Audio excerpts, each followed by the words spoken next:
ಮಂತ್ರಿ ಆದ್ಮೇಲೆ ಅವ್ರ ಮನೆಗೆ ಹೋದೆ, ಬೊಕ್ಕೆ ಕೊಟ್ಟೆ, ಆಶೀರ್ವಾದ ಮಾಡಿ ಸರ್ ಅಂತ ಆಶೀರ್ವಾದ ತಗೊಂಡ್ ಬಂದೆ.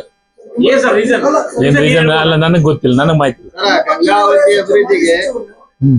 ಸಾಹೇಬ್ರು ಅಂತಾರೆ ಯಾರ ಡಿವೈಸ್ ಬಿದ್ರೆ ಭೇಟಿ ಮಾಡಿಸ್ತಾರೆ. ಸ್ವಾಮಿ ಈಗ ಅವ್ರಿಗೆ ಭಾರಿ ದೊಡ್ಡ ಶಕ್ತಿ ಐತಿ, ತಾವು ಗೆದ್ರ ಸಾಕಾಗೈತಿ. ಆಯ್ತು ಸರ್, ನಾನ್ ಹೇಳಕತ್ತೀನಿ ಶುಕ್ರವಾರ ಮೆಸೇಜ್ ಕೊಟ್ಟು ತಾವ ಗೆಲ್ಬೋದಾಗಿತ್ತಲ್ಲ. ಈಗ 5 ಸತಿ ನಮ್ಮಜ್ಜಿ ನಾನು ಭಕ್ತ, ನಾನು ಯಾವ ಸಮುದಾಯದ ಬಗ್ಗೆ ಮಾತಾಡಲ್ಲ. ನಾನು ಹೇಳದ್ದೆ ಅವ್ರ ಮಸೀದಿಗೆ ಹೋಗಿ ಕೇಸಿ ಒಂದ್ ಪತ್ರ ಬರ್ತೀನೋ ಏನೋ ಬರ್ತೀನಿ ಅಂತ ನಾನು ಹೇಳದ್ದೆ. ನೀವೇ ಪತ್ರ ಬರೆದು ನೀವು ಗೆದ್ದಿದ್ರೆ ಸಾಕಾಗಿತ್ತು ಸರ್. ನಾನು ಹೇಳಕತ್ತೀನಿ, ನನಗೆ ಒಂದೇ ಒಂದು ಸುಮ್ಮ ಗಾಳಿಯಲ್ಲಿ ಗುಂಡು ಹೊಡೆಯೋದಕ್ಕಿಂತ ಪ್ರೂಫ್ ಇದ್ರೆ ತಮ್ಮ ಅಂತ ಹೇಳಿ ಅನ್ಸಾರಿ ಅವ್ರಿಗೆ. ಸುಮ್ಮ ಯಾರ ಸಣ್ಣ ಹುಡುಗರು ಮಾತಾಡ್ದಂಗೆ ಮಾತಾಡೋದಲ್ಲ. ಅನ್ಸಾರಿ ಅವ್ರು ಒಬ್ರು ಸೀನಿಯರ್ ಮಂತ್ರಿಯಾಗಿ ಕೆಲಸವನ್ನು ಮಾಡಿದಂಥವ್ರು, ಜವಾಬ್ದಾರಿಯಿಂದ ಮಾತಾಡ್ಲಿ. ಯಾವ DYSP ಹೇಳಿದ್ರು? ಎಂತ DYSP ಬಂದ್ರು ರೊಕ್ಕ ತಗೊಂಡು? ಯಾವ CPI ಬಂದ್ರು? ಸುಮ್ಮನೆ ಎಲ್ಲೇ ಒಂದ್ ಕಡೆ ಗಾಳಿಯಲ್ಲಿ ಗುಂಡು ಹೊಡೆಯೋದಲ್ಲ ಇಂಥವ್ರನ್ನ. ಅದಕ್ಕೆ ಸೋತಿದ್ದು. ಮಾತಾಡೋದು ಜವಾಬ್ದಾರಿಯಿಂದ ಮಾತಾಡ್ಲಿ. ಎಲ್ಲೋ ಕುಂತ್ಕೊಂಡ್ ಆಡಿಯೋ ಮಾಡಿಬಿಟ್ಟೆ, ವಿಡಿಯೋ ಮಾಡಿಬಿಟ್ಟೆ, ಯಾರು ಕೇಳ್ತಾರ್ರಿ ಜನ ಇವತ್ತಿನ ಕಾಲದೊಳಗ? ಆಡಿಯೋ ಮಾಡಿದೆ, ವಿಡಿಯೋ ಮಾಡಿದೆ ಅಂದ್ರೆ ಯಾರ ಕೇಳ್ತಾರ? ನೀವು ಗೆದ್ದ ಮೇಲೆ ಏನ್ ಕೆಲಸ ಮಾಡ್ತೀರಿ ಅನ್ನೋದನ್ನ ನೋಡ್ತಾರ, ಎಷ್ಟೊತ್ತಿಗೆ ಜನರನ್ನ ಅಟೆಂಡ್ ಮಾಡ್ತೀವಿ ಅನ್ನೋದನ್ನ ನೋಡ್ತಾರ, ಯಾವ ಟೈಮಿಗೆ ಜನರನ್ನ ಮಧ್ಯೆ ಇರ್ತೀವಿ ಅಂತ ನೋಡ್ತಾರ. ಯಾರು? ನೀನು ನನ್ನಷ್ಟು ಅಭಿವೃದ್ಧಿ ಯಾರ ಮಾಡ್ಯಾರ? ನಾನು ಸೋತ್ನಲ್ಲ. ನಾನು ಯಾರು ಇಕ್ಬಾಲ್ ಅನ್ಸರ್ ಹೆಸರು ಹೇಳಿದ್ಯಾ? ಏನ್ ರಾಯರೆಡ್ಡಿ ಹೆಸರು ಹೇಳಿದ್ಯಾ? ಏನು ರಾಘವೇಂದ್ರ ಇಟ್ನಾಳ್ ಹೆಸರು ಹೇಳಿದ್ಯಾ? ಏನಂತ ಇಲ್ಲ, ನಾನು ಹೇಳಕತ್ತಿದ್ದೆ ನಿಮಗೆ, ಸೋಲು ಜನರ ನಿರ್ಧಾರ, ನನ್ನ ನಿರ್ಧಾರ ಅಲ್ಲ. ಒಬ್ರು ಹೇಳ್ಬಿಟ್ರಂದ್ರೆ ಜನ ಬಹಳ ಬುದ್ಧಿವಂತರದಾರ್ರಿ. ಇವತ್ತೆಲ್ಲ ಮತದಾರ ಪ್ರಜ್ಞಾವಂತರದಾರ. ಅದು ಸ್ಪೆಷಲಿ ಗಂಗಾವತಿಯ ಅದ್ಭುತವಾದಂತ ಮತದಾರ ಅದಾರ. ಸೋಲು ಗೆಲುವಿನ ಬಗ್ಗೆ ಬಹಳ ಚಿಂತೆ ಮಾಡ್ತಾರ. ಇತ್ ಹೇಳ್ಬಿಟ್ರೆ ಸೋಲ್ಸಿ ಬಿಡ್ತಾರ, ಇತ್ ಹೇಳ್ಬಿಟ್ರೆ ಕೆಡಿ ಬಿಡ್ತಾರ, ಇತ್ ಹೇಳಿದ್ರೆ ಗೆಲ್ಸ್ಬಿಡ್ತಾರ. ಸ್ವಾಮಿ, ನೀವು ಮತ್ತೊಬ್ಬರನ್ನ ಗೆಲ್ಸೋದು ಸೋಲ್ಸೋದಕ್ಕಿಂತ ನೀವು ಗೆಲ್ರಿ ಸಾಕು. ನಾನು ಸೋತೀನಿ, ನಾನ್ ಸೋತೇನಲ್ಲ ಸರಿಗ, ನಾನ್ ಸೋತತ್ನಾಗ ನಾ ಯಾರ ಮಂದ್ರೆ ಹೇಳಿದ್ ನಾನು? ಹೌದು, ನಿಮ್ಮ ಶಕ್ತಿಯನ್ನ ತೋರ್ಸ್ರಿ, ಜನರ ಮಧ್ಯೆ ಹೋಗಿ ಕುಂದರ್ರಿ. ಇಲ್ಲಿವರೆಗೆ ಹೇಳಿಲ್ಲ,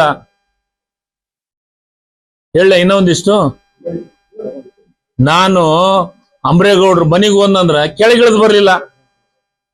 ಮತ್ತೆ ನಮ್ಮಂತರದ ಪರಿಸ್ಥಿತಿ ಅಂದ್ರ ಮತದಾರ ಪರಿಸ್ಥಿತಿ ಏನು?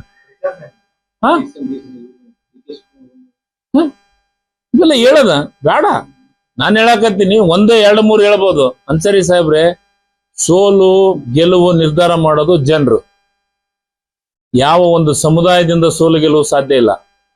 ನನಗೆ ಎಲ್ಲಾ ಸಮುದಾಯದವರು ಓಟ್ ಹಾಕಿದ್ದಾರೆ. 1 ಲಕ್ಷಕ್ಕಿಂತನೂ ಹೆಚ್ಚು ಓಟ್ ಬಿದ್ದಾವ. 1,06,000 ಓಟ್ ಬಿದ್ದಾವ ನನಗ. 43,000 ಗೆದ್ದೀನಿ. ಅಂದ್ರೆ ಸೋತೀನಿ ಅಂತ ಮನ್ಯಾಗ ಕುಂತಿಲ್ಲ, ನಾನು ಹೋರಾಟ ಮಾಡ್ಕೊಂತ ಬಂದಿವಿ. ನಾವು ಸೋತ ಮೇಲೆ ಜನರು ಮಧ್ಯೆ ಇರ್ಬೇಕು. ನಾನು ಇದನ್ನ ಅವ್ರಿಗೆ ಬುದ್ಧಿ ಹೇಳಂತ ಅವಶ್ಯಕತೆ. ನಾನೇ ಹೇಳಿದೆ, ನಾನು ಜಿಲ್ಲಾಧ್ಯಕ್ಷ, ನಾನೇ ಹೇಳಿದೆ ಅವ್ರಿಗೆ ಫೋನ್ ಹಚ್ಚಿ, ಇನ್ನೂ ಸ್ವಲ್ಪ ಕೆಲಸ ಮಾಡ್ಬೇಕಂತಂದ್ರ ಅಣ್ಣ ನಿನ್ ಗೆಲ್ಲಣ್ಣ, ನನ್ ಚಿಂತೆ ಮಾಡಬೇಡ ಅಂತ ಹೇಳಿದ್ರು. ಅನ್ಸಾರಿ ಅವರು ಮತ್ತೆ ಅಷ್ಟು ಕಾನ್ಫಿಡೆನ್ಸ್ ಇದ್ದವ್ರು ಯಾಕೆ ಸೋತ್ರು? ಸೋತ ಮೇಲೆ ಇಟ್ನಾಳರ ಬಗ್ಗೆ ಮಾತಾಡೋದು,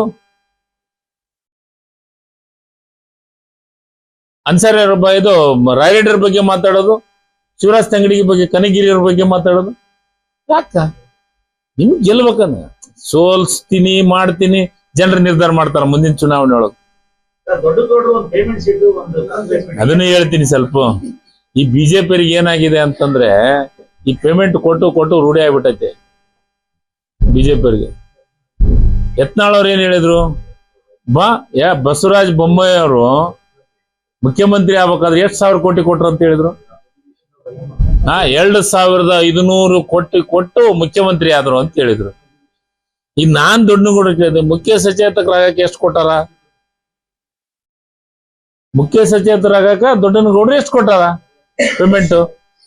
ನನಗನ್ಸುತ್ತ ದೊಡ್ಡನಗೌಡ್ರು ತಮ್ಮದ್ ನೆನಪು ಮಾಡ್ಕೊಂಡಾರ ಏನೋ ಗೊತ್ತಿಲ್ಲ.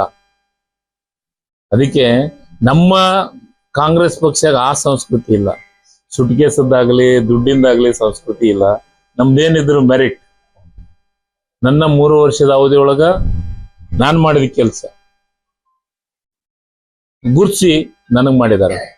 ಇನ್ನೂ ಒಂದು ರಾಯರೆಡ್ಡಿ ಅವರು ಮುಖ್ಯಮಂತ್ರಿಗಳ ಆರ್ಥಿಕ ಸಲಹೆಗಾರ ಕೆಲಸ ಮಾಡಿದ್ದಕ್ಕೆ ಅವ್ರು ನಿಜವಾಗಲೂ ನಮ್ಮ ಇಟ್ನಾಳವ್ರನ್ನು ಮಾಡ್ಬೇಕಾಗಿತ್ತು, ಅನಿವಾರ್ಯ.